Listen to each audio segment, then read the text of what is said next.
ஆஷாட நவராத்திரியில் வாராகி அன்னையின் அருளை பெற நினைப்பவர்கள் வீட்டில் வாராகி படம் இருந்தால் அதை தனியாக ஒரு மனைப்பலகையில் எழுந்தருளச் செய்து காலை மாலை இருவேளையும் விளக்கேற்றி வழிபாடு செய்ய வேண்டும்.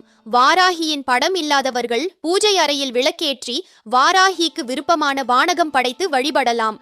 தினமும் நைவேத்தியம் படைக்க முடியும் என்பவர்கள் வாராகிக்கு விருப்பமான மாதுளை முத்துக்களை உதிர்த்து அதில் தேன் கலந்து படைக்கலாம். வாராகிக்கு மிகவும் விருப்பமான உளுந்து வடை, கிழங்கு வகைகள் ஆகியவற்றையும் படைத்து வழிபடலாம். வாராகி தேவிக்கு தானிய கோலமிட்டு வழிபடுவது சிறப்பு. வீட்டில் பஞ்சமி அன்று பூஜை அறையில் விளக்கேற்றி சிறு கோலமிட்டு அதை தானியங்கள் கொண்டு அலங்கரித்து அன்னை வாராகியை வழிபட்டால் வீட்டில் எப்போதும் தானியங்கள் நிறைந்திருக்கும் என்பது நம்பிக்கை. வாராகி அன்னைக்கு விளக்கேற்றி வழிபடும் போது அபிராமி அந்தாதியில் இடம்பெற்றுள்ள 28வது பாடலான இந்த பாடலை பாடி வழிபட வேண்டும். சொல்லும் பொருளும் என நடமாடும் துணைவருடன் புல்லும் பரிமள பூங்கொடியே